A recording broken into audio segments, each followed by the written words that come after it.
Good evening, everyone, and thank you for joining us today.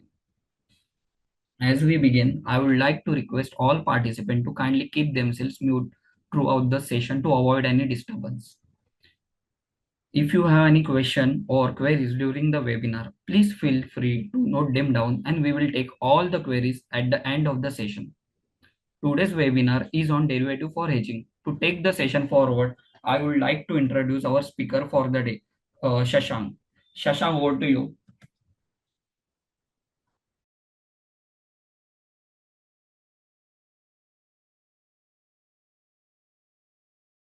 Shashank, you are on mute? Sorry, my bad. Hi everyone, good evening. Hope you all are doing well. Uh, I'm Shashank. Just to give you a short introduction, I'm working as a derivative analyst. So today's webinar will be on derivatives, more especially on how derivatives can be used for hedging and protecting a portfolio. So though I know the derivative itself is a quite jargon heavy concept, but I'll try कि मैं इसको थोड़ा सा कम jargon heavy रखूँ, जितना हम lemon terms में समझ सकते हैं सारी चीज़ों को हम उतना समझने की कोशिश करेंगे। और जो भी आपकी बेसिक क्वेरीज होती है, it can be about any strategy या फिर any sort of question regarding derivatives, regime identification, जो भी आपकी क्वेरीज रहेगी हम आखिर में उसको डिस्कस करेंगे। We all are happy because yesterday we won the World Cup, so everybody seems happy today. But if you check your portfolio today, the market has already started reminding us why we should hedge our portfolio. So derivative सुन के बहुत लोगों को लगता है कि derivative मतलब trading या फिर स्पेकुलेशन होता है। यस, इन सम वे यस, ट्रेडिंग होता है, स्पेकुलेशन करते हैं बहुत सारे लोग, बट इन रियलिटी अगर आप देखोगे डेरिवेटिव इटसेल्फ इतना बड़ा ये कंसेप्ट है, इतना मैथ्स इसमें इन्वॉल्व है कि बहुत सारे बड़े institution, hedge fund, quant fund, in fact few portfolio manager इसे यूज करते हैं for risk management system.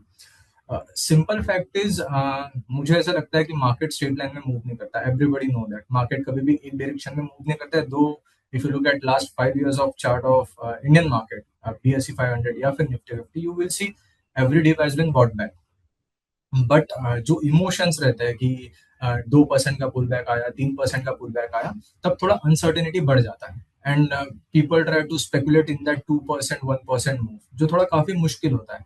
Market कभी बहुत रैली करता है, करेक्शंस होते हैं, वोलेटिलिटी होता है, अनएक्सपेक्टेड इवेंट होता है, जैसे कि अभी जो चल रहा है, this is unexpected event. Though हमने initially for first 2 days no one was aware कि कितना टाइम चलेगा, जैसे रशिया यूक्रेन का अभी तक चल रहा है।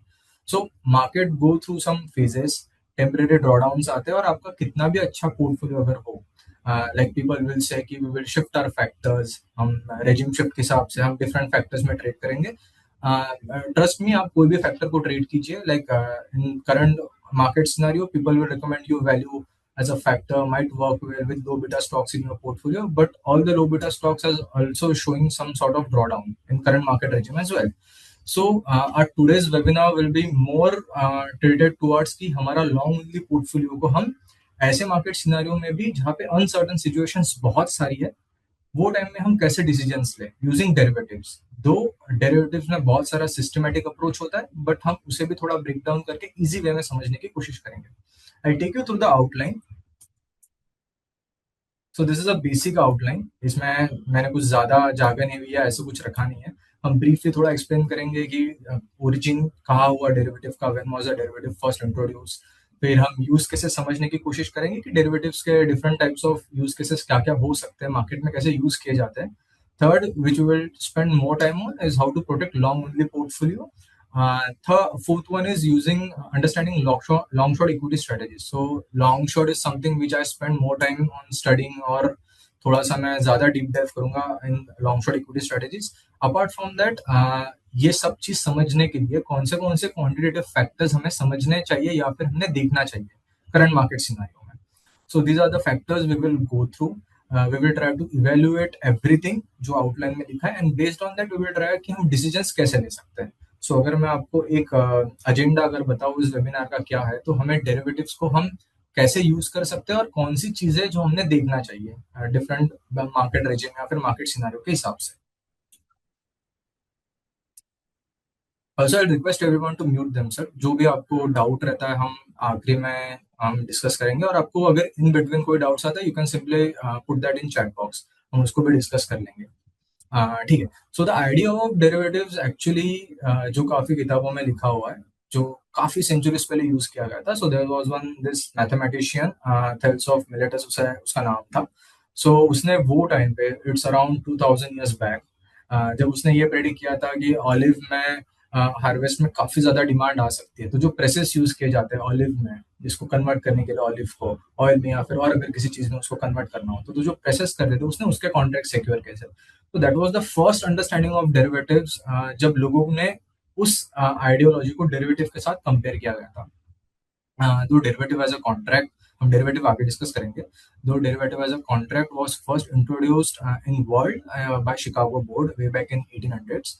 In Indian market we introduced it in 2000. So 2000 was the period जहाँ पे निफ्टी फ्यूचर्स लॉन्च किए गए थे, and post that 2001 I guess, या 2001 जून या जुलाई में options were introduce. Then single stock option, single stock futures, ये बहुत सारी चीजें बाद में इंट्रोड्यूस की गई, और अभी भी हम देखते हैं कि कुछ ना कुछ सेबी रिसेंट चेंजेस के हिसाब से बहुत सारी चीजें लेके ही आता है।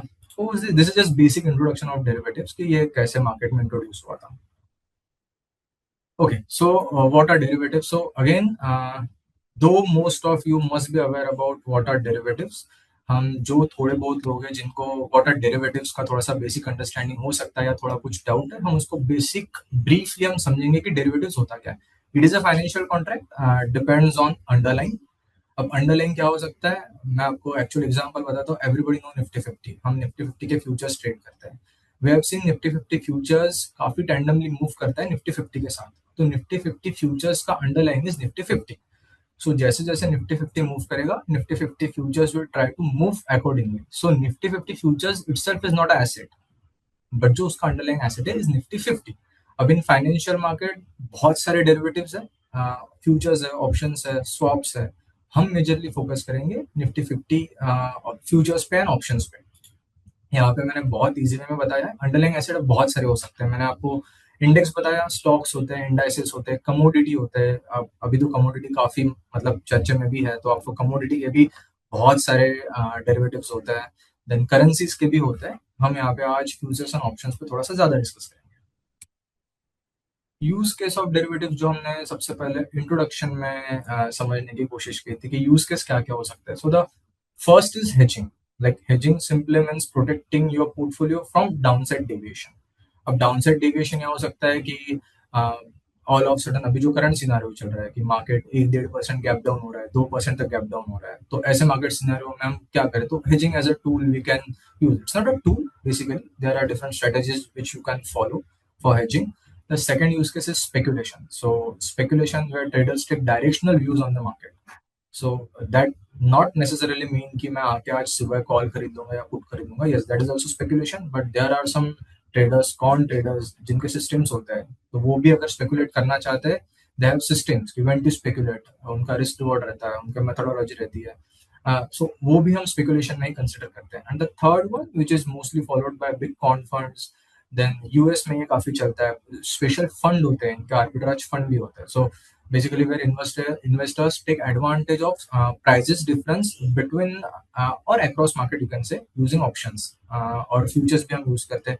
कमोडिटी में बहुत ज्यादा यूज होता है arbitrage trade. I not take names of companies, but there are few funds commodity specially, बहुत सारे ट्रेड करने वाले कमोडिटी सिर्फ कमोडिटी में ट्रेड करते हैं, and they trade for expiry, near expiry, और उनको आर्बिट्राज हम कहते हैं। दो traders are called arbitrage traders. वो सिर्फ दो एक्सपायरी का जो स्प्रेड होता है उसको ट्रेड करते हैं। So these are the different use cases of derivatives कि डेरिवेटिव्स को हम किस किस वे में ट्रेड कर सकते हैं। The first itself is hedging, second is speculation, third one is arbitrage. अब these are more like a personality trade कि मैं एज अ ट्रेडर, मैं एज अ इन्वेस्टर, मैं चलो ट्रेडर कंसिडर करूंगा, मैं एज अ ट्रेडर मैं क्या करना पसंद करता हूँ। मैं personally is more incline towards hedging कि जब भी मेरा पोर्टफोलियो बनता है, मैं लॉन्ग ओनली पोर्टफोलियो बहुत कम टाइम पे हेज करता हूँ। मेरे कुछ मेथोडोलॉजीज है, सिस्टम्स है जो मैं फॉलो करता हूँ कि मुझे कब हेज करना है। आई कैनॉट सिंपली डिसाइड कि मुझे आज मार्केट बेरिश लग रहा है, इसके लिए मैं आज बैठ के हेज कर लूंगा मेरा पोर्टफोलियो। नहीं, ऐसा नहीं होता है। Same goes for speculation. Speculation थोड़ा फ्रीक्वेंसी ज्यादा होता है कि आज मुझे लग रहा है कि for this week market might move bearish because of some XYZ fundamental triggers. तो वो टाइम पे I try to speculate, but again that comes with some sort of defined risk, I take. तो स्पेकुलेशन के भी सब types होते हैं कि मुझे कैसे स्पेकुलेट करना है। मुझे हेज करना है या मुझे स्पेकुलेट करना है। Thin line between hedging and speculation. लोग थोड़ा सा मिसअंडरस्टैंडिंग कर लेते हैं कि हाँ मैंने मेरा हेज कर लिया portfolio by buying some puts, but नहीं। हेजिंग में there are rules, there are methodologies. Mostly system based hedging होता है, एंड आर्बिट्राज भी ऑल नो। बेसिकली आर्बिट्राज के लिए बहुत एडवांस सिस्टम की जरूरत होती है। The most interesting question is why do we need hedging. तो सबसे पहले हमने यही डिस्कस किया कि markets, do let me know अगर मैं थोड़ा फास्ट जा रहा हूँ तो। मयूरेश, अगर आपको लग रहा है थोड़ा फास्ट जा रहा हो तो do let me know. Yes, yes, I will. Okay, ठीक है। So why do we need hedging? We all know, अभी जो हमने सबसे पहले डिस्कस किया कि मार्केट की बहुत सारी साइकिल्स होती है। Sometimes it will move strongly, sometimes it might remain sideways, will provide some time wise correction, या फिर कभी कभी बहुत शार्पली करेक्ट होता है। सो इवन दो आप गुड क्वालिटी स्टॉक्स होल्ड करो, इवन दो आप वैल्यू स्टॉक्स होल्ड करो, आप मार्केट रेजिंग के हिसाब से होल्ड करो, most of the people I have seen they trade factors. Yes, factors, sir, I believe in factors, I trade factors, I have model जिसमें मैं भी factors follow करता हूँ। But in this kind of market where within a week or 10 days market is correcting like crazy 7-8%, आप कोई भी portfolio देख लो, you will see some sort of drawdown, कि थोड़ा सा मार्केट में आपको पेन बियर करना पड़ रहा है। और emotional stress that is different thing, वो मैं विच वी कैनॉट क्वांटिफाई। जो आप पीएनएल स्विंग्स देख रहे हो, जो आप पोर्टफोलियो को बर्न होते हुए देख रहे हो, दैट इज डिफरेंट थिंग। सो इसमें हम वो चीज तो रोक नहीं सकते, जो अनसर्टेनिटी है हम उसको रोक नहीं सकते, बिकॉज वो हमारे हाथ में है नहीं। But what we can do is simply react. That is where the derivative data comes, कि जो हम बोलते हैं कि डेरिवेटिव डेटा थोड़ा सा पहले इंडिकेशन दे देता है, या फिर थोड़ा सा हेल्प करता है हमको ये इंडिकेट करने में कि थोड़ा सा अनसर्टेनिटी हो सकता है। So yes, we need hedging. ऐसे सिनारियो में ऑब्वियसली हम रिएक्ट ही कर सकते हैं, हम प्रेडिक्ट नहीं कर सकते हैं। In such situation it's not ideal भी कि अगर मैं ऐसे चाह रहा हूँ कि अचानक से वॉर शुरू हो चुका है और मुझे पूरा मेरा पूरा पोर्टफोलियो मुझे बेच देना है। No, selling portfolio itself is not the best decision in this kind of situation, because बहुत सारे स्टॉक्स आपने अच्छे प्राइस पे बाय किए हैं। लेट्स से आपको 20% मिल रहा था, but because of this scenario आपका वो स्टॉक का एक्सपोजर है बाहर, और वो stock is good, you know this is temporary news, this news will fade away, या फिर अगर कुछ आगे पीछे 1-2 क्वार्टर के बाद ये न्यूज चला जाएगा या थोड़ा सा स्लो डाउन इम्पैक्ट होगा, तो आपको पता है कि ये इम्पैक्ट ज्यादा देर तक नहीं चलने वाला है। तो ऐसे सिनेरियो में you will not always book your portfolio and then you will again buy. So the best case is to hedge the portfolio and don't miss that upside move, because last 5 years the dynamics have changed a lot in Indian market. If, like, I myself start trading in 2018-19, so I can say I'm a COVID trader, but yeah, what I have seen is कि derivative में dynamics ऐसा हो चुका है कि every pullback has been bought back. आप उसके पहले का अगर मार्केट देखोगे तो काफी शार्प करेक्शन होते थे, मार्केट रेंज आउट रहता था, people use to patiently wait. But अभी थोड़ा सा वो फैक्टर भी आया है कि because of SIP inflows, because of people have become impatient, तो मार्केट में आप देखोगे कि हर पुल बैक में बाइंग है। तो वो भी एक होता है कि आइडियोलॉजिकल फिगर अगर आता है 23,000 24,000, you see good short covering in market, because वहां पे बहुत सारे लोग ट्रेड करने लग चुके हैं। Look at the derivatives volume as well. So in this entire process, because everybody is trading derivative, everybody is trading call put, most of them are aware about कि ये call put होता क्या है. But most of the people are into speculation and not into hedging. Actually, अगर मैं आपको बताऊँ तो derivatives, especially options, को लाया ही इसके लिए गया था कि आपका जो लॉन्ग ओनली पोर्टफोलियो उसको hedge कर पाए। इसके लिए आप अगर बहुत बड़े फंड देखोगे, आइदर दे ट्रेड आर्बिट्राज, या तो फिर वो डेरिवेटिव्स को, स्पेशली ऑप्शंस को यूज करते हैं just to hedge their long portfolio. Their motto is not make money out of options but to hedge it. अब उसके मेथड्स क्या होते हैं हम आगे और डिस्कस करेंगे, but hedging will help you reduce downside risk while still staying invested in the market. That is the best part about hedging. Next is how to protect your long only portfolio. So, yeah, since we are discussing futures and options, we will go through this methodology only कि पहले हम futures को समझ के consider करेंगे कि using futures हम कैसे hedge कर सकते हैं, and using options, see option itself is quite complex, because एक चीज नहीं है जो options में देखी जाती है, बहुत सारी चीज है। And as a retailer and as a someone who cannot spend most of the time in the market in front of screen, तो इट्स क्वाइट इम्पॉसिबल कि मैं 6 फैक्टर देख के, मैं 6 अलग अलग चीजें देख के मैं ऑप्शंस में एक डिसीजन लूँ। That is not practically possible, दो इट साउंड्स गुड कि मैं 4 जार्गन लेके मैं बता दूंगा कि आप ये देखो वो देखो, और फिर आप एक डिसीजन लो। सबका एक मेथोडोलॉजी होता है स्टडी करने का। We will focus more on basic methods कि आपको क्या देखना चाहिए। सो इन फ्यूचर्स मैंने सिर्फ बेसिक यहाँ पे इंफॉर्मेशन लिखा है कि फ्यूचर्स होता क्या एंड ऑप्शंस क्या होते हैं। We'll not go deep dive into what is futures now and what is options. You can simply understand a futures contract. It's an agreement to buy or sell an asset at a fixed price on a future date. तीन contract होते हैं, near month, far month, current month. And options में भी अगर आप देखोगे it's a contract but not the obligation to buy और sell an asset at a fix price certain date. तो ऑप्शंस में भी आप देखोगे आपको तीन कॉन्ट्रैक्ट मिलता है। Will move on to next slide. Will spend more time on how to hedge.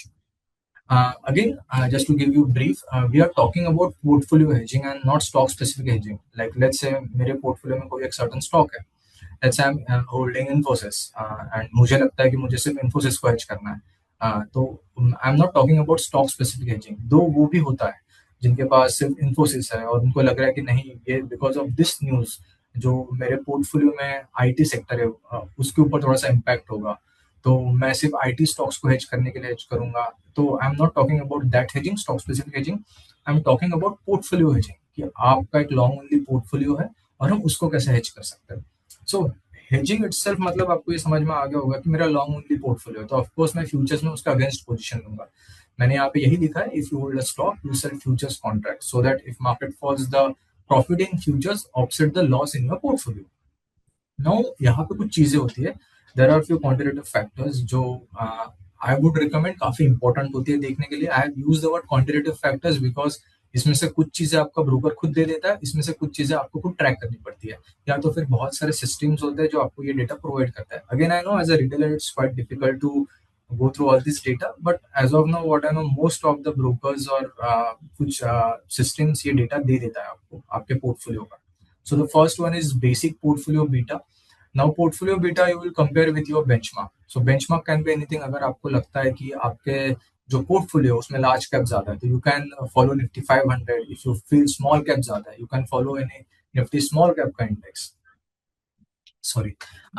The second one is correlation with index. तो कोरिलेशन काफी इंपॉर्टेंट होता है। मोस्ट ऑफ द पीपल इसको थोड़ा सा ट्रैक नहीं करते कि मेरे पोर्टफोलियो का कोरिलेशन क्या है। Why correlation is important?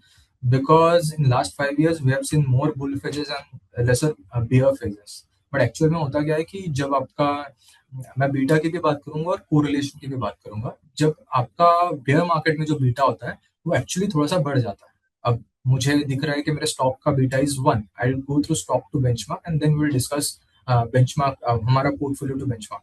तो अगर मेरा कोई स्टॉक है और उसका बीटा इज 1.2 और आप बुल मार्केट में और आप रोलिंग 1 ईयर का बीटा देख रहे हो, so that is actually 1 year का बीटा।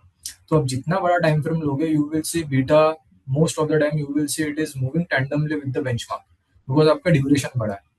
सो अगर आपको एक्चुअल में बीटा देखना है तो मोस्ट ऑफ द जो पोर्टफोलियो मैनेजर्स होते हैं वो रोलिंग 1 ईयर का बीटा देखते हैं, या कुछ क्वांटिटेटिव मेथड्स ऐसे भी कि जहां पे you rely more on last 6 month and you give some weight to entire 1 year beta. तो बीटा बेयर मार्केट में थोड़ा सा बढ़ जाता है।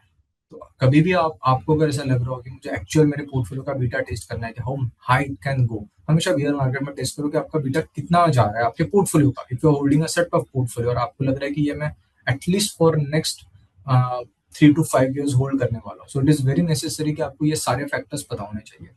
Second one is correlation. अब कोरिलेशन थोड़ा सा आपका जो सेक्टर डिस्ट्रीब्यूशन है उसके ऊपर भी थोड़ा सा डिपेंडेंट होता है। Let's say if you are holding 35 to 40% of one sector in your portfolio और उस सेक्टर में ही ज्यादा डेवलपमेंट हो रहा है, you will see your returns of your portfolio is highly correlated with benchmark because benchmark is performing। और अपने India के जितने भी इंडाइसेस हैं निफ्टी 500 निफ्टी 50, थोड़ा सा फाइनेंशियल सर्विसेज को वेट्स थोड़े से ज्यादा है, तो आप देखोगे कि आपका correlation is very high with benchmark return. But again that boils down to कि आप कोरिलेशन को भी कैसे देख रहे हो। कोरिलेशन को हम हमेशा आपको सेक्टर डाइवर्सिफिकेशन के हिसाब से देखना है, नॉट एज अ पूरा पोर्टफोलियो एंड देन बेंचमार्क। आपको देखना है कि अमॉन्ग सेक्टर्स आपका कोरिलेशन कितना है। दैट शुड बी बिलो 0.6 0.5, क्योंकि जितना कम होगा तो बेयर मार्केट में उतना ही आपका पोर्टफोलियो कम होगा। Fourth one is portfolio weight. So ये सारे जो मैं क्वांटिटेटिव फैक्टर्स आपको बता रहा हूँ, those are for to decide how many lots to sell of futures to hedge my portfolio. ये सारी चीजें आपको पता होनी चाहिए कि अगर आपको एक्चुअल में हेज करने की जरूरत पड़े तो फिर मैं कैसे डिसाइड करूँ कि मुझे एक लॉट शॉर्ट करना है, दो लॉट शॉर्ट करना है, तीन लॉट शॉर्ट करना है? I will share you the excel as well. मैं एक्सेल में आपको दिखाऊंगा कि करंट मार्केट सिनारियो के हिसाब से आप कैसे हेज कर सकते थे। Third one is portfolio value, like आपका 10 लाख का पोर्टफोलियो है, 50 लाख का पोर्टफोलियो है, या फिर 1 करोड़ का पोर्टफोलियो है। Fourth one is future contract value. Let's say currently Nifty 50 is trading at 24,000 and the lot size is 65. So if you multiply 24,000 with 65, you will get the notional value of Nifty 50. Second one is diversification, जो मैंने आपको correlation में बता दिया है. So these are the factors which are quite necessary कि आपको futures में कैसे hedge करना है ये जानने के लिए. So this is a slide जहाँ पे मैंने एक market scenario consider किया है. You will see I have taken Nifty 50, then Nifty futures lot size, sorry. Then portfolio value, I've taken a portfolio of 10 lakh. Then portfolio beta मैंने 1.25 consider किया because अगर आप current market scenario देखोगे, so the ideally if your portfolio consists of Nifty 200 universe, so in falling market the beta ranges between 1.1 to 1.3 in bear market I'm talking about. तो मैंने 1.25 का beta लिया है. Then contract value अगर आप देखोगे तो मैंने निफ्टी 50 इंटू जो करंट लॉट साइज है उसको मल्टीप्लाई किया तो आपको this is the value you will get close to 16 lakh and adjusted portfolio exposure. So this is again आपका जो पोर्टफोलियो का वैल्यू है अगर आप उसको बीटा के साथ मल्टीप्लाई करते हो तो यू विल गेट आपका एडजस्टेड पोर्टफोलियो एक्सपोजर. एक होता है आपका इन्वेस्टेड अमाउंट कितना है और जब आप उसको बीटा से मल्टीप्लाई करोगे यू विल गेट पोर्टफोलियो का आपके एक्सपोजर कितना है एक्चुअल में आपका बीटा के हिसाब से. And future contract needed is basically आप पोर्टफोलियो जो भी आपका एक्सपोजर आता है उसको आप डिवाइड करते हो कॉन्ट्रैक्ट वैल्यू के साथ तो you will get this value. So this is the actual lot size. अब 0.78 तो कोई लॉट साइज होता है नहीं. सो जो भी 1 के नीचे वैल्यू आता है we consider that as 1. It's better I will share the excel just a minute.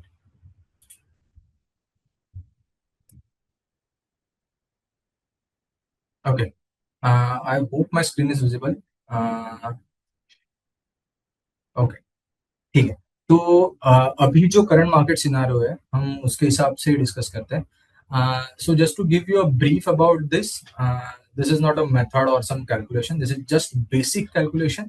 बहुत सारी चीजें हम क्वांटिफाई करके हम डिसाइड कर सकते हैं. This is one of the method कि अगर मुझे डिसाइड करना ही है मेरे पोर्टफोलियो के लिए और मेरे पास इतना टाइम नहीं है तो मैं ये मेथड फॉलो कर सकता हूँ जहाँ पे आई कैन डिसाइड कि मैं कितने लॉट शॉर्ट करूँ अगर मेरा लॉन्ग ओनली पोर्टफोलियो मुझे हेज करना है तो. Before that I cannot simply come and decide कि आज मुझे लग रहा है मार्केट गिरेगा तो मैं आज पोर्टफोलियो हेज करता हूँ. There should be some specific methods. if I talk about methods, the basic method can be Nifty 50 moving below 200 moving average. बहुत बारी आपने देखा है कि जब निफ्टी 50 200 मूविंग एवरेज ब्रेक करता है, जो बहुत सारे सिस्टम्स और मेथड्स इसके ऊपर बने हुए हैं, तो अगर वो ब्रीच करता है तो market stays for a week below that, spend some time, consolidate and then it will break 200 moving average again. आप इसको बेसिक बैक टेस्ट भी कर सकते हो. बहुत सारे सिस्टम है जो आपको बैक टेस्टेड डेटा दे देगा कि on a daily time frame अगर निफ्टी 50 200 मूविंग एवरेज के नीचे आता है तो कितना टाइम स्पेंड करता है या फिर कितना नेगेटिव जाता है. सो लेट्स से अगर मैं अभी का कंसिडर करूँ कि मार्केट ने 200 मूविंग एवरेज आई गेस 27 या 28 ऑफ फेब को मार्केट ने ब्रीच किया था. What I can see is 25 just a minute. Yeah, Nifty 50 break 200 moving average on 27th of Feb. It was Friday, and okay, so the closing was 25,150. So मैं जो अभी की value है, so this Nifty 50 indicates, जहाँ पे मैं value अभी change करूंगा, indicates कि जिस दिन मार्केट ने ब्रेक किया है वो level. So let's say that was Nifty 50 closing. Current lot size is 65. Portfolio मैं consider करूंगा again 10 lakhs का.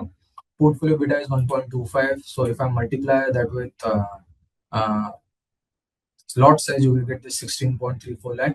Adjusted portfolio आपको 12.5 lakh का आ जाएगा if you multiply 10 lakh with 1.25. So again मेरा जो futures contract का value आ रहा है is close to 0.76. That means one lot.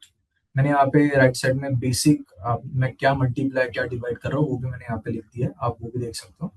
So future contract needed hedge करने के लिए फॉर 10 लाख पोर्टफोलियो अगर मैं एक बेसिक सिस्टम फॉलो करूँ कि जब जब निफ्टी 50 200 मूविंग एवरेज के नीचे ब्रेक कर रहा है तो मैं कितने लॉट शॉर्ट कर सकता हूँ. अगर मेरा पोर्टफोलियो 10 लाख का है तो is one, I should go short only one lot of Nifty 50.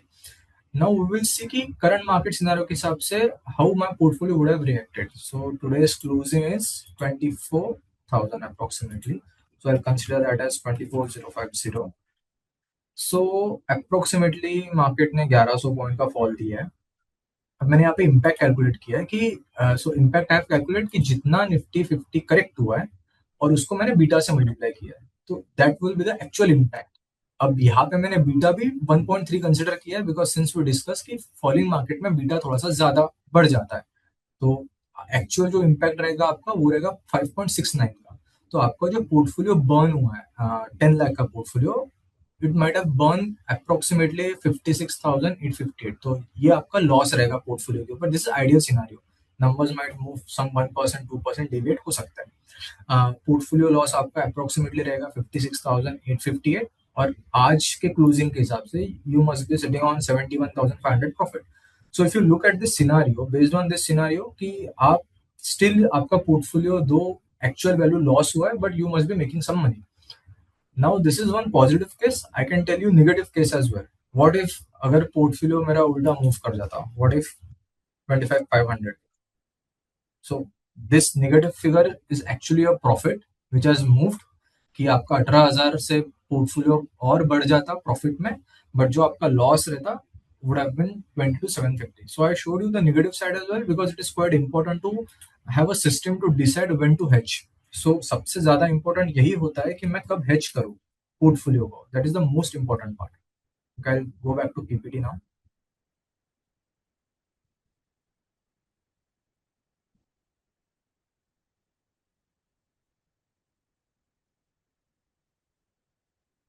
I hope अभी यहाँ तक जो बेसिक हमको, मैं जो बताना चाह रहा था कि आपको कैसे फ्यूचर्स को यूज करना हेज करने के लिए, you can build this system. This is very basic calculations आप ये कर सकते हो और आप यू कैन डिसाइड कि मुझे कैसे मतलब फ्यूचर्स को यूज करना है।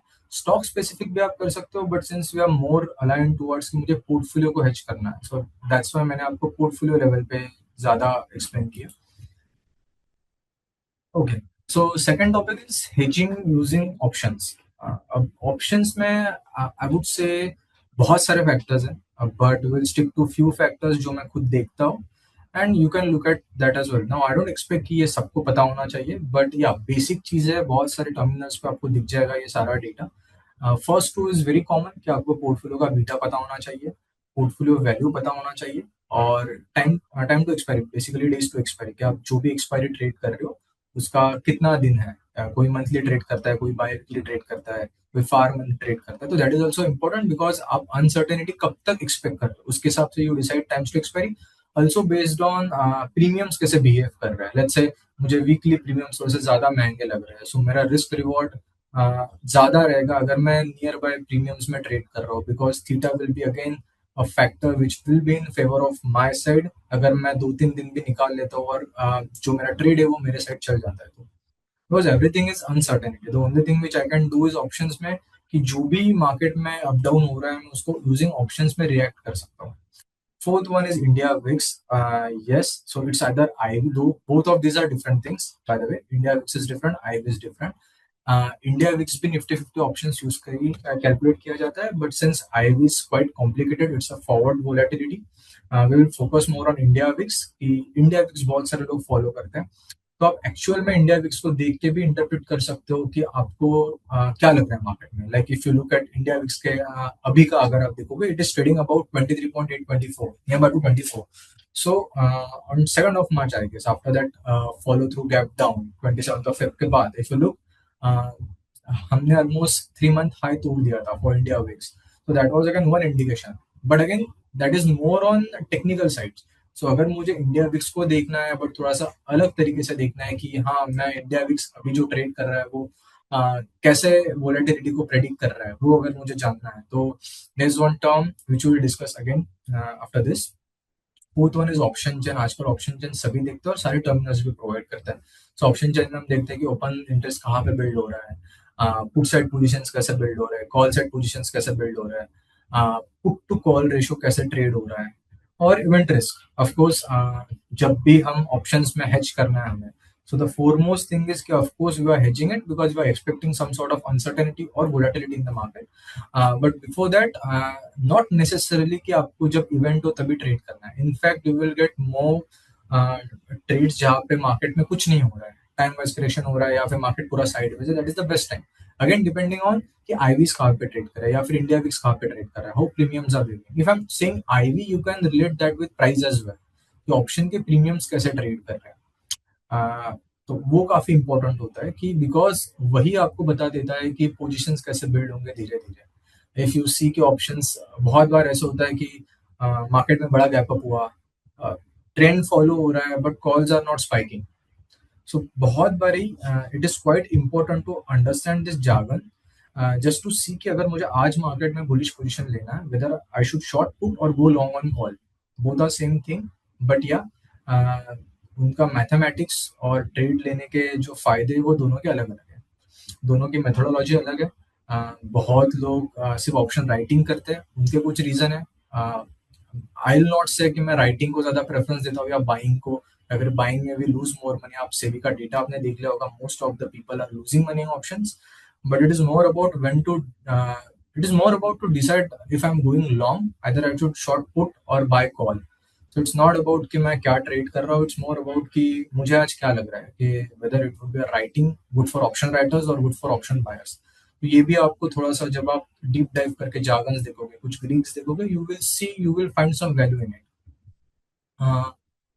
Next is market scenario. So option, since I am saying कि ऑप्शंस को हम ज्यादा फ्रिक्वेंटली यूज कर सकते हैं to hedge, there are, I have mentioned 3-4 scenarios जहाँ पे you will get more opportunities कि मुझे पोर्टफोलियो हेज करने के लिए। मैंने बस बेसिक से कुछ 4 इवेंट या फिर आप बोल सकते हो सिनारियोज, मार्केट सिनारियोज एक्सप्लेन किए। अगर आपको थोड़ा सा हेज करना है, पोर्टफोलियो डाउन साइड हेज करना है, आपको लग रहा है कि यहाँ से थोड़ा सा अनसर्टेनिटी हो सकता है। So the first one being is market near all time high. So I believe कि जब भी मार्केट ऑल टाइम हाई के आसपास हो, depending on where India VIX is, again I am not saying IV, I am saying India VIX. Basically बहुत बार ऐसा होता है कि market is moving up, you might see VIX correcting. So अगर विक्स का भी एक रेंज होता है, इफ यू सी कि वो most of the time in bull market it will range between 9 to 14, before it used to range between 12 to 15। But अभी base वो 9 से 11 का बन चुका है। So if the India VIX is near 9 to 11 and market is trading at all-time high, obviously we will not prefer taking risk by writing some options. तो वो time पे आपको क्या करना है? अब I talk in terms of credit और debit.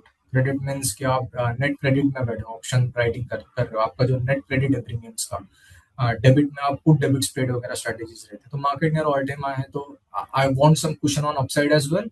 Eight the same time I want कि अगर मार्केट यहाँ से थोड़ा सा करेक्ट भी होता है तो मेरा एक्चुअल लॉस ना हो, मुझे थोड़ा सा either theta should go in my favour. तो मैं इसको ट्रेड कैसे करूँ? तो बहुत सारे लोग जब मार्केट ऑल टाइम हाई पे होता है, दे डिप्लॉय कॉल रेशियो स्प्रेड। अब इसमें ये रिस्क होता है कि market is in up trend, it might be strong up trend, थोड़ा सा साइडवेज होकर अप ट्रेंड जा रहा है, या कोई इवेंट को वो फैक्टरिंग करने की कोशिश कर रहा है। सिंस वी बिलीव कि मोस्ट ऑफ द चीजें मार्केट फैक्टरिंग करने, प्राइसिंग करने की कोशिश करता है।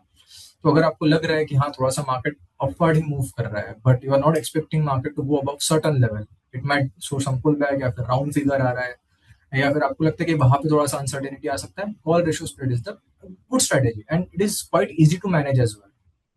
Second one is global uncertainty.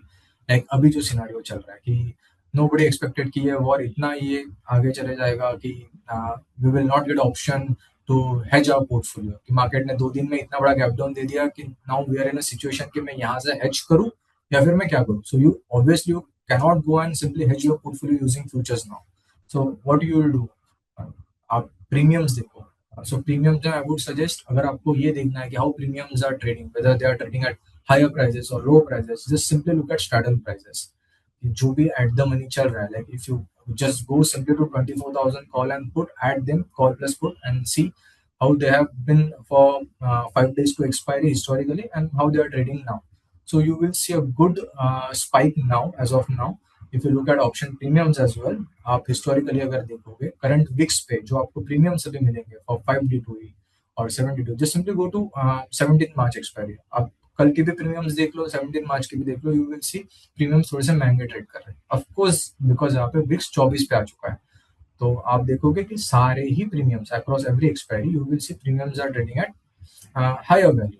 और जो विक्स भी है वो 24-25 पे आ चुका है। Now if you are expecting some mean reversion in VIX, तो आप क्रेडिट स्ट्रेटेजीज डिप्लॉय कर सकते हो ऐसे सिचुएशन में जहाँ पे आपको बोथ साइड 1 or 2% रेंज मिले। Third one is event specific noise. अब इवेंट स्पेसिफिक नॉइस में आई विल टेक बजट। अब बजट का एक ट्रेंड होता है हर बार, which has been I have been observing the trend की बजट की एक वीक पहले मार्केट में लॉन्ग वेगा स्ट्रेटजीज आई से प्रीमियम्स में स्पाइक्स बहुत जल्दी आता है कि प्रीमियम्स किसी तो इवेंट को फैक्टर इन करने की कोशिश करते हैं। आई am not talking about trend, I am talking about spikes in premium. Premium बहुत वास्ट मूव करने लग जाते हैं, जो उनका वोलेटिलिटी होता है वो बढ़ जाता है प्रीमियम्स का। तो before budget most of the लोग लॉन्ग volatility trades लेते हैं, and post budget again there is one trend which I have been observing from past few years कि the moment budget अनाउंस हो जाता है सेकंड हाफ में थोड़ा सा यू सी आईवी क्रश, जिसको बोलते हैं कि प्रीमियम्स अपना वैल्यू लूज करना शुरू कर देते हैं। सो दैट टाइम पे I will not go long volatility trades, of course I will go on short volatility trades कि मैं प्रीमियम्स ऑप्शन राइटिंग थोड़ा सा प्रेफर करूंगा, नॉट मैं ऑप्शन बाइंग प्रेफर करूंगा। बिकॉज ऐसे टाइम में ये भी होता है कि जब आपका आईवी में बहुत ज्यादा क्रैश हो रहा है, यू विल सी दो मार्केट इज फॉलिंग या फिर though market is going up, your premiums are not spiking. So that is the ideal scenario कि आईवी क्रश हो रहा है because there are few Greeks which are having more impact in that particular scenario. Fourth one being is time wise correction कि अगर मैं time wise correction बोलूँ तो जो लास्ट ईयर का फेज था जहाँ पे सितंबर से लेकर 2025 फेब तक, 24 अक्टूबर से लेकर 25 फेब तक कंटिन्यू 3 to 4 मंथ हम देख रहे थे कि मार्केट करेक्ट हो रहा है and everybody was waiting for pull back, but वो बहुत टाइम से रैली भी किया था and we needed this kind of correction in market. This is called like healthy pull back की 20% रैली हुआ तो at least we need 7 to 8% of pull back. तो टाइम वाइज करेक्शन में these are the best strategies. Like आप put debit spread डाल दो जहाँ पे आपको एक फिक्स लॉस रहता है, डिफाइन लॉस रहेगा, आप लॉस कितना लेना है वो भी आप पोर्टफोलियो वैल्यू के हिसाब से डिसाइड कर सकते हो। अब वो कैसे डिसाइड होगा कि let's say market is moving up, you are already sitting on 20% या 15% gain in your portfolio and you don't want to miss out more than 1%, तो आप उतना ही रिस्क ले सकते हो कि आपका डिफाइंड रिस्क होगा कि I just want to lose my 0.5 to 0.6% of overall capital, not more than that, तो आप उतना ही रिस्क ले सकते हो। Third one is collar strategy. I would say it is very similar to synthetic future, but synthetic में ऐसा होता है कि आप you let's say I want to go long using options, so I will buy a call and short the same strike price put. Collar में होता है कि आई विल बाय थोड़ा सा सामने का आउट ऑफ द मनी का call and I short put in the money का। तो उससे क्या होता है कि आपको एक रेंज मिल जाता है, जो आपका ब्रेक इवन रहता है वो थोड़ा सा पीछे नीचे में जाता है आपको, तो वो थोड़ा सा एज आपको देता है अगर आप डायरेक्शनल ट्रेड कर रहे हो तो।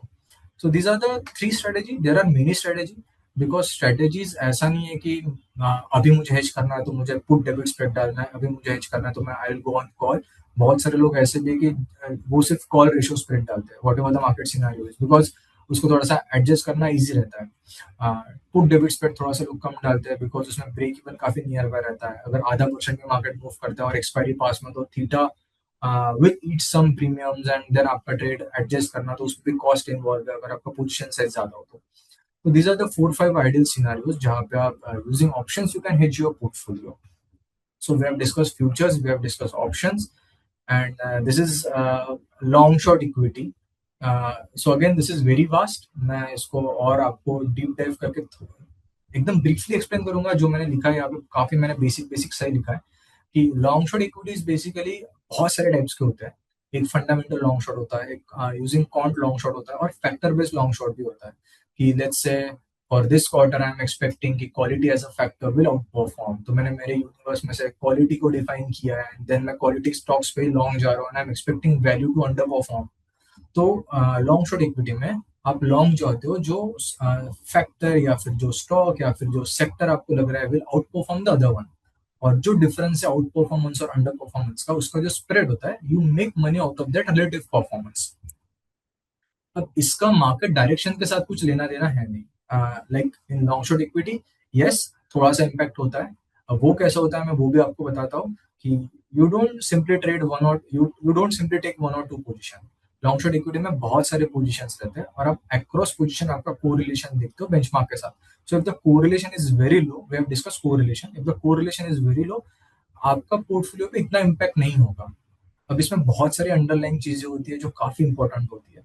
अब लॉन्ग शॉर्ट इक्विटी थोड़ा सा ज्यादा पॉपुलर है, आप एएफ कैट 3 में भी सुना रहेगा आपने कि long short equity fund India में काफी चलता है। Few reasons I have noted down यहाँ पे बिकॉज आपका जो पोर्टफोलियो रहता है उसका वोलेटिलिटी कम कर देता है, it is called market neutral strategy. या तो आप स्टॉक सिलेक्शन से अल्फा जनरेट कर सकते हो, या तो फैक्टर, बहुत सारे लोग फंडामेंटल अप्रोच भी करते हैं। ये मेजरली कॉन फंड या फिर हेज फंड या फिर जो इंस्टीट्यूशनल पोर्टफोलियो मैनेजर्स होते हैं वो ट्रेड करते हैं यूएस में। अ, यहाँ पे मैंने types of long shot strategies mention की है कि फंडामेंटल लॉन्ग शॉट होता है जहाँ पे अर्निंग ग्रोथ देखा जाता है, and using all the fundamental data they decide कि मुझे सेम सेक्टर में कौन से स्टॉक पे लॉन्ग जाना चाहिए, कौन से स्टॉक पे शॉर्ट जाना चाहिए। क्वांटिटेटिव मॉडल्स होते हैं विच आई फॉलो, कि we use set of statistical data, then data models, and हम उसको एक स्कोरिंग मैकेनिज्म में हम उसको डिफाइन करते हैं, देन वी डिसाइड कि अच्छा मुझे ये सेक्टर में ये स्टॉक अच्छा लग रहा है तो आई will go on that stock. अब इसमें बहुत सारी चीजें इंपॉर्टेंट है, बहुत सारे स्टॉक्स का नॉशनल एक्सपोजर डिफरेंट होता है। लेट्स से दो स्टॉक है ए और बी, अगर मुझे वो ए स्टॉक लॉन्ग करना है तो उसका contract value into lot size अगर करूँ तो मुझे नॉशनल एक्सपोजर आ रहा है 6 लाख का, जबकि दूसरे स्टॉक का आ रहा है 3 लाख का। So there is a big difference. Even though there is a possibility कि तुम्हारा ट्रेड का डायरेक्शन तुम सही प्रेडिक्ट कर लो, but still you will end up in loss. So that time you have to decide कि मैं जो स्टॉक को लॉन्ग कर रहा हूँ तो that is based on regime, and if that is not based on regime then I should equate the notional exposure, so that मेरे strategy में the delta should be like almost nullify.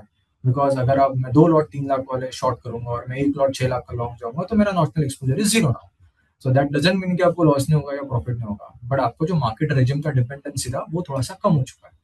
Then before deploying long short trades, market regime is very important. Factor strength is very important, definitely, because you will see set of stock move in like dynamics इतना change हो चुका है कि factors rotate भी काफी जल्दी होते हैं। You will see कि ये हफ्ते में मेरा quality as a factor is working good.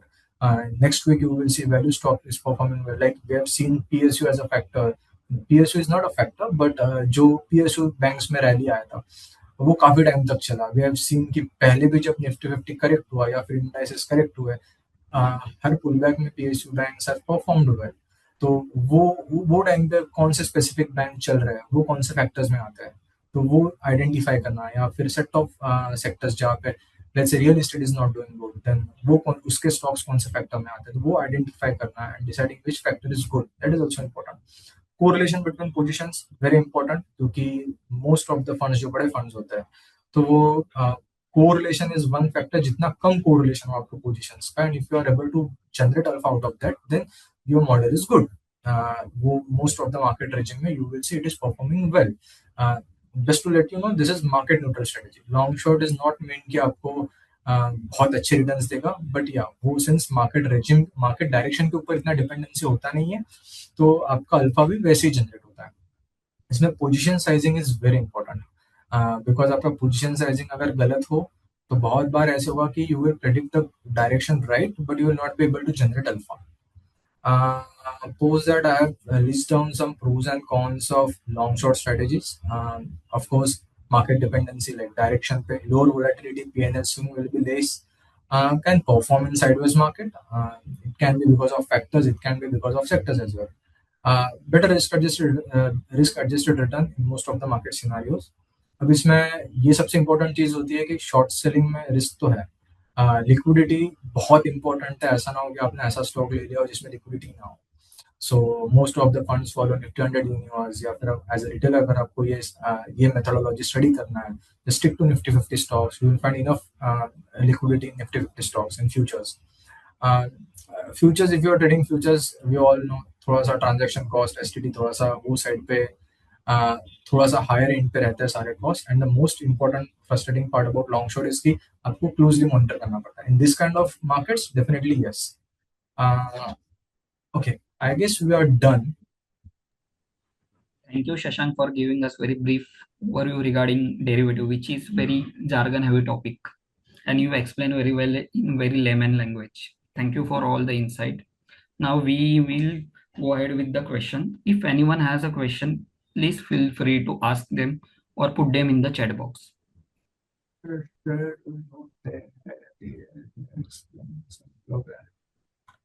Okay, see, so if anybody has some doubt, it can be regarding portfolio or derivatives, anything. The floor is open for question. If you have any question, please feel free to ask. Hello. Yeah.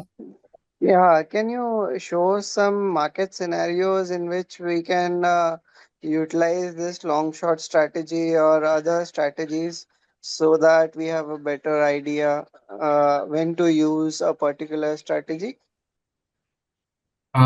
So basically, I cannot show you because the terminal which I am using, I will not be able to show you. But what I can tell you is that how to decide like कि मुझे this is the right time to go long short equity में मुझे deploy करना चाहिए नहीं करना चाहिए. So the first answer would be कि ऐसा कोई टाइमिंग हम प्रेडिक्ट ही नहीं कर सकते कि मुझे आज बैठ के डिसाइड करना है कि मैं लॉन्ग शॉट डिप्लॉय करूँ. लॉन्ग शॉट ऐसी स्ट्रेटेजी है कि you have to be stay invested in the position. So coming back to your question, अगर आपको रेजिम आइडेंटिफिकेशन करना है तो ये दोनों अलग चीजें हैं कि मैं रेजिम को आइडेंटिफाई करके लॉन्ग शॉट इक्विटी डिप्लॉय कर रहा हूँ. आप सेक्टर रैंकिंग कर सकते हो कि कौन सा सेक्टर आउट परफॉर्म कर रहा है. Across sector, you can identify which stocks are doing good based on relative strength or some sort of metrics which you might be using. उसके हिसाब से you can decide कि the stocks which are outperforming and the stocks which are underperforming their peers, आप उनका notional exposure और risk adjusted return देख के decide कर सकते हो कि you will go long on outperformance वाले stock and go short on underperformance. So this I'm talking about same sector के stocks. If you are expecting कि within a month you are expecting based on technicals as well, if you feel based on technical this sector might outperform, like most of people have identified metals एक दो महीने पहले कि metal have given some breakout on charts and metal might outperform. In the meanwhile, you have seen that metal and real estate have correlation historically, but real estate is not performing because of some fundamental trigger. This is also one trade कि you are going long on metals and going short on real estate. It's just that कि जो भी आप short और long करोगे उसका आपको historical data practice करना है. And this is up to you now कि अगर मैं historically same sectors के correlation high रहा है but because of what fundamental trigger this is not working, अगर मैं ये ट्रेड डिप्लॉय करता हूँ तो ये हिस्टोरिकली कैसे परफॉर्म किया है, अज्यूमिंग कि ये सेम ट्रेड ऐसे ही परफॉर्म करे because everything in derivative is more based on the historically चीजें ऐसी हुई है तो मैं अभी ये ऐसे ट्रेड करूंगा. And I hope I have answered your question. Apart from the lagging indicators, we can use and the technical analysis we can do. Are there any indicators which are leading indicators for taking a trade? See again, I'm not sure about technicals purely ki what sort of leading indicators you might use. I personally follow just to get the understanding, to have more understanding about how premiums are moving. Let's say अगर मैं Nifty 50 की बात करूँ और मुझे India VIX देखना है या फिर निफ्टी 50 देखना है, you can simply follow IVP like implied volatility percentile होता है. आप उसको देख सकते हो कि इट विल टेल यू कि करंट आईवीपी कितना चल रहा है. कि लेट्स से अभी का आईवीपी मेरा 80% के ऊपर आ रहा है, that means in last 1 year 80% of time, 80% of days जो अभी करंट आईवी चल रहा है उसके ऊपर मेरा आईवी ट्रेड कर रहा है 80% of time.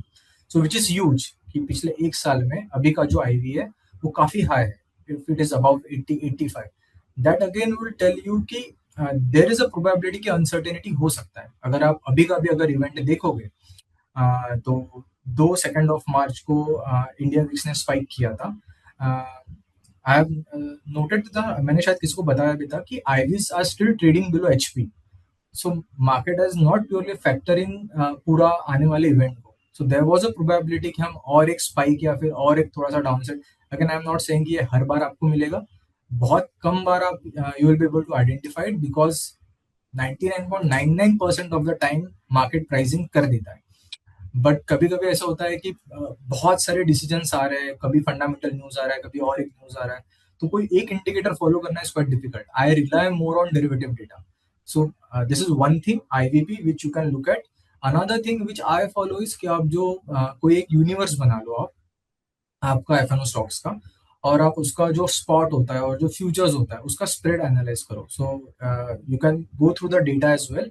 You will see जो स्प्रेड होता है दोनों का इन बेयर मार्केट में, वो अगर ड्रास्टिकली उसका जो एक्सेलरेशन होता है कम होने का, अगर वो आपको फास्ट दिख रहा है, स्प्रेड काफी कम टाइम में कम हो चुका है, सो इट अगेन शो कि थोड़ा सा अनसर्टेनिटी आ सकता है.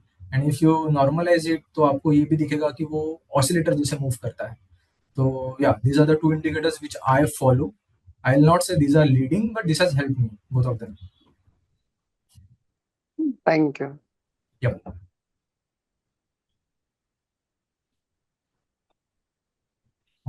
If, if anyone has question, please ask. Feel free to ask.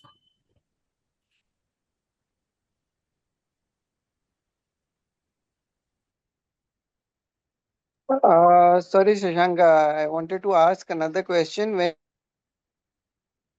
हाँ जी. When you are saying that derivatives data, are you Hmm. talking about the price and the open interest, or are you including the implied volatility and the Greeks as well? See, for me, I do check the Greeks as well. But as a retailer बहुत सारे लोगों के पास Greeks का understanding या फिर terminal नहीं होता है. तो even if I'm talking about IV and even if I'm comparing IV with price, you will see the spikes are almost same. You can simply find the correlation between IV or straddle prices. You will see spikes are same almost. So अगर मैं IV spike की बात कर रहा हूँ तो आपको वो spike प्रीमियम में भी दिख ही जाता है. तो इट्स नॉनदलेस सेम. अगर आप आईवी ट्रैक कर रहे हो या तो फिर आप सिंपली स्ट्रैडल का चार्ट भी स्पाइक ट्रैक कर रहे हो. तो दोनों का आईवी क्रश, अगर आईवी में क्रश होता है तो that means premiums are melting. IV में स्पाइक हो रहा है तो यू विल सी कि प्रीमियम्स में काफी स्पाइक आ रहा है. That is one and the same thing. I do look at straddle prices only. I follow straddle prices because वो थोड़ा सा ज्यादा रिएक्टिव होता है. एंड आईवी में ऐसा होता है कि सिंस वो नॉर्मलाइज करके मिलता है तो वो थोड़ा धीरे मूव भी कर सकता है. बट आईवी में रियल टाइम होता है. आप सॉरी स्ट्रैडल में रियल टाइम होता है. और स्ट्रैडल चार्ट थोड़ा सा एक बेसिक अंडरस्टैंडिंग भी देता है आपको कि अगर आप बहुत सालों से मैं स्ट्रैडल प्राइसेस ट्रैक कर रहा हूँ तो आई कैन से कि इस वीक्स में फॉर 5D2 आज का स्ट्रैडल प्राइस क्या होना चाहिए. तो अगर आप ये एक्सरसाइज भी फॉलो करते हो तो कुछ टाइम बाद ऐसे होगा कि based on VIX, just looking at VIX, you can tell whether the options are overpriced और underpriced. So that doesn't mean कि अंडर प्राइस्ड है तो बिकॉज वो मार्केट भी एक स्पाइक के साथ प्राइसिंग कर देगा. But you will have some understanding कि बेस्ड ऑन 2D2 ही प्रीमियम्स महंगे हैं या थोड़े से सस्ते ट्रेड कर रहे हैं.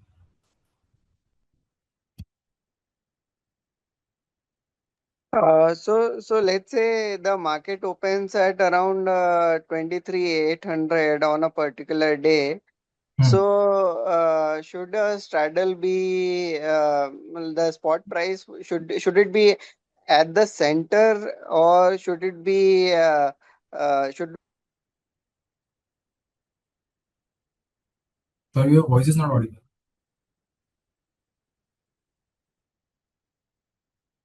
Wait, are you there?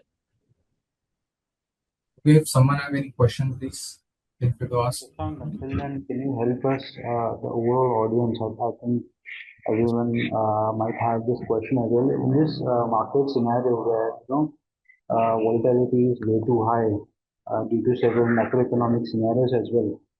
So, can you help us? Which factors do you see to decide strategy or overall decision making? Firstly, thank you for asking this question, Dinesh. So, few factors to track in this type of regime. First one will be India VIX, definitely, because India VIX Nifty 50 options से derive किया जाता है. तो Nifty 50 options को तो हम पूरा option जन ट्रैक नहीं कर सकते.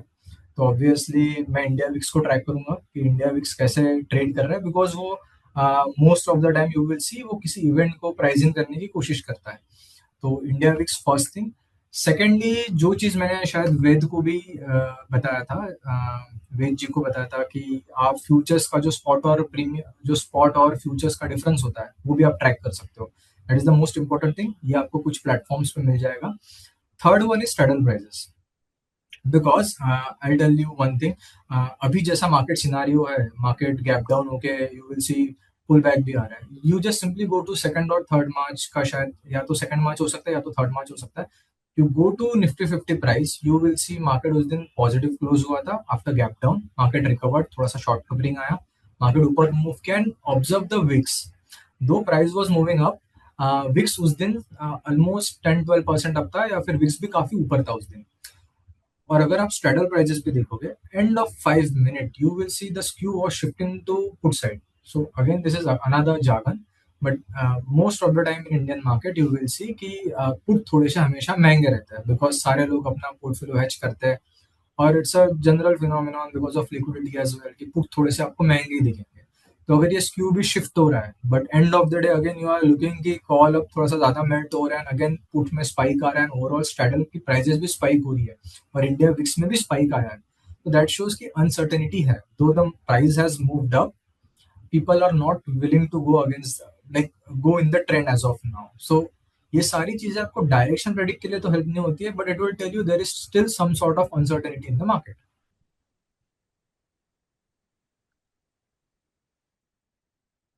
Yes, Shashank, when are you talking about the short straddle? No, no, no, I'm talking about straddle prices. Like just go to ETM at the money strike. Let's say for today it's 24,000. You can just simply add call plus put and observe the straddle prices. Find out the historical data. You will see the current in current VIX scenario what has been the historical straddle prices and where we are now. You will get good outcome out of it.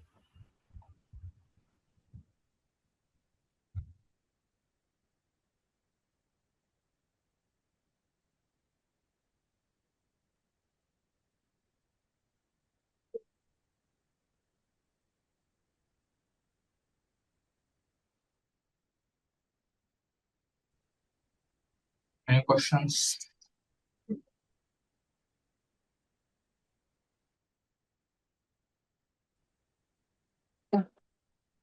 Okay. I guess we are done with questions. If Thank there you are no everyone. more, yeah, Thank you for please go ahead, joining. Shashank. And I hope थोड़ा सा value add on हुआ रहेगा based on derivative. Though मैंने थोड़ा jargon भी नहीं रखा है. But still, if you have any questions, you can reach out to team. या तो फिर आप अभी भी अगर हो तो you can simply unmute yourself and ask me a question as well. So yeah, thank you everyone. Thank you for joining. Bye bye. Thank you, Shashank.